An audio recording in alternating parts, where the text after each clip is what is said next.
So it is the season. No, I'm not talking about Christmas, but new phone season in China. And this is one of the many releases that we're going to see this month. It's the OnePlus 13. And in this video, I'm going to go over my first impressions of it because it looks like a really good phone, promising phone. Last year's OnePlus 12 is still one of my favorites. I think that is a value flagship to get. And will it be the same case here for the OnePlus 13? Let's find out. Now the OnePlus 13, I did buy this here from Trading Shenzhen, and there's this card inside a test log. So they test out the phone, they make sure it's got no faults, no issues, which is good, but it's not a factory sealed box. We've got our SIM tray tool, something there that is in Chinese, and they include a TPU case, which is very good. We get that trademark red OnePlus Type-C to Type-A cable. I don't know why they haven't gone just Type-C to Type-C for their charger.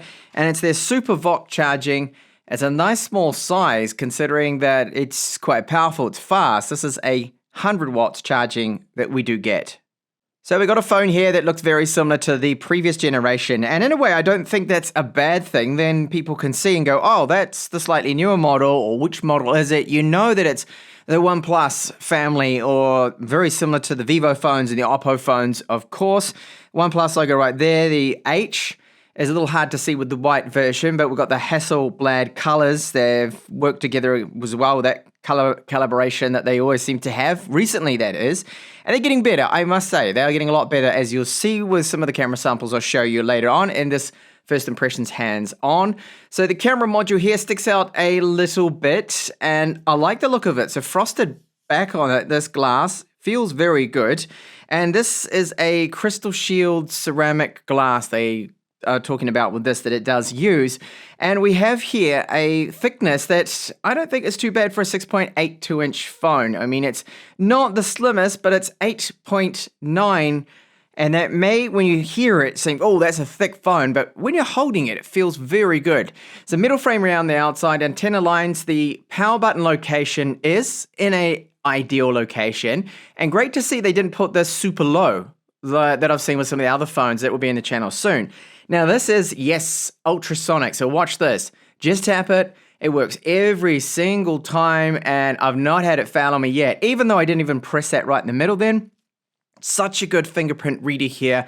Really a big fan of this and love the fact that they've got it in this. And I've had the Vivo ones before that have been excellent, their fingerprint readers. So the same thing here. Front 32 megapixel camera. And as I mentioned, this is 6.82 inch size display running Color OS. Now this is an AMOLED that's 120 Hz, Dolby Vision, HDR10 Plus support. And I have measured around about 1500, just over 1528 nits, which is not bad for our brightness, although with HDR content can peak all the way up to 4500, which seems phenomenal. Now it is very quick. Everything so far with the UI has been excellent, and the resolution, it is Quad HD Plus. So this is 3168 by 1440 the screen, and that means it is very sharp. Nice screen. So you've got the rounded curves, should I say, top, bottom, left and right, the sides, and it's not perfectly flat, but it is still flat. It's not like the curve before, so there's no discoloration with that screen either. And all up, a big fan of this. So we've got video out here down below, loudspeaker, there's dual, by the way, the earpiece acts as the other one, 2 nano SIMs, microphone, and up the top here, you'll see we have a little port, IR transmitter, microphones. There's also a mic there. So the build quality, really, really good. And this, still there, yes. So you can flick it quite easily into the vibrate mode, or silent, or just the general mode, without even having to unlock the phone. I love the fact they still have this switch. Really good feel to it. The build quality with this phone, absolutely top notch.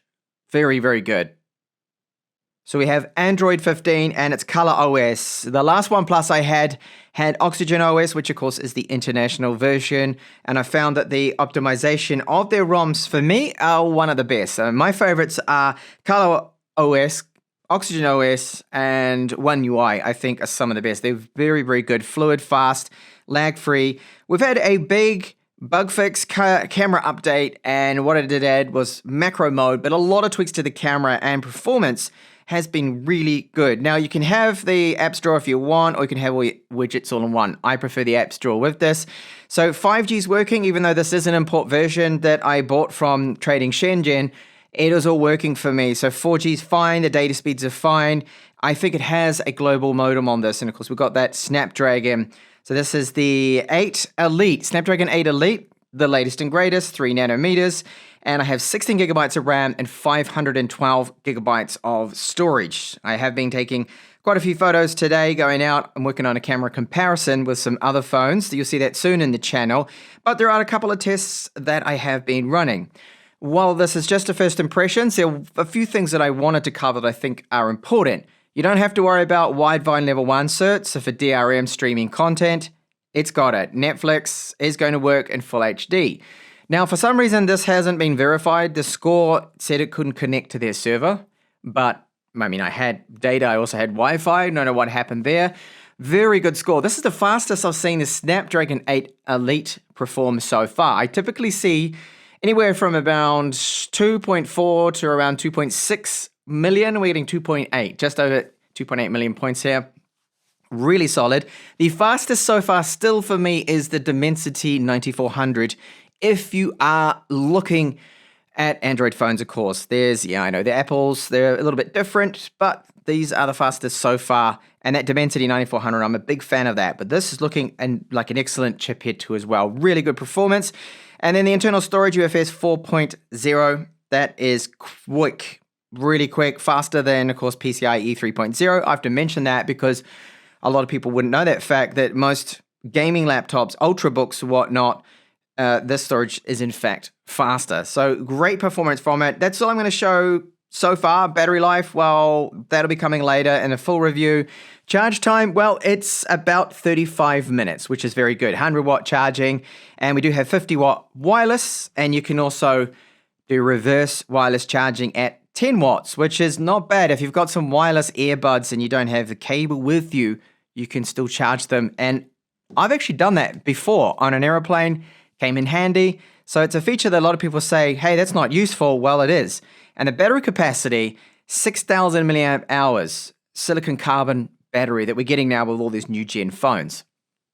As I've been using this phone now for a day, there's a couple of things that stand out to me that they have improved upon that a lot of people maybe not too aware about. And one is that the haptics to me seem to be very nice. So we're getting this little strong pulses, short but strong pulses, and it gives it a real nice feel. This is like haptics that I remember, I would say very close to one of my favorites, which is the Redmi K30 Pro Zoom. That had haptics that are pretty similar to this. So very nice that they've done this. They've improved upon that. The haptics, I think, are important. And so many companies seem to just overlook that, right? They will just give us these haptics that are not powerful enough, not strong, and it just feels very weak, and it doesn't add to the whole feel of it when you're typing away. The other is the loudspeakers. To me, they seem to be a little bit better than what we had previously, or maybe that's just me, but I'm pretty sure they do sound quite a bit better. So what I'm going to do now is play a sample track here, and we'll have a listen to them. Call quality has been fine. It sounds like any other flagship. Of course, there is noise cancellation active in the background. I don't typically mention this in my hands-on and my reviews of phones anymore unless I have issues, because it's pretty self-explanatory that at this level, this price point, this type of phone, this brand, that you wouldn't have those kind of issues there. And as I said before, 5G, the data speeds, yeah, really good. So let's have a listen to the sample track at 100% volume, and you'll hear that the speakers are rich sounding, good volume. Overall, I'm happy. They're about a 7 and a 5 out of 10, almost an 8.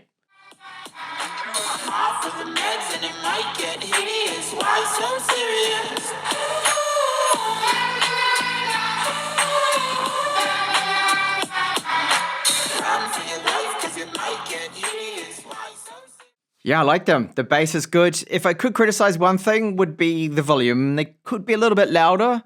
They're not the loudest I've heard, but overall, yeah, these are good speakers. Trust me on that one.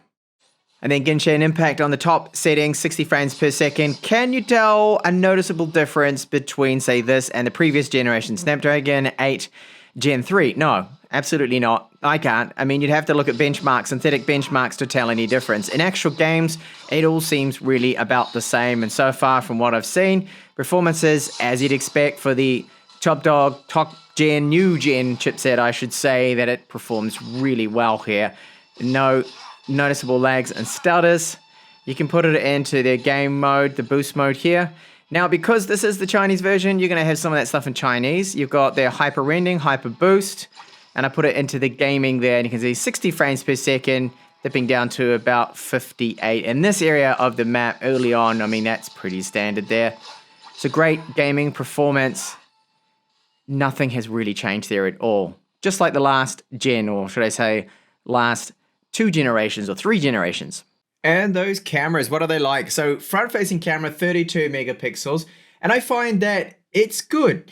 There are a few stutters, and overall the electronic image stabilization is working well, and I do have a camera comparison that's going to be up and coming in the channel. Now, the rear cameras, this is where I feel that there is a bit of work still to be done with both the stills and with the video quality. But the stills, I'll show you that shortly. But the video, I think is okay, but it looks a little too bright, a little overexposed, I do find.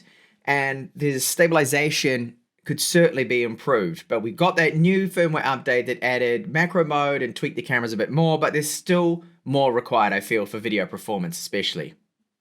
Selfies and portraits are looking fine. You can see that the exposure is all right here. Not too much skin smoothing. I did disable the beautifying. Portrait shot stitching is okay. A little too bright, I think. A bit of overexposure. Now, this is our main camera looking great. The 50 megapixels. We have here 3 times zoom.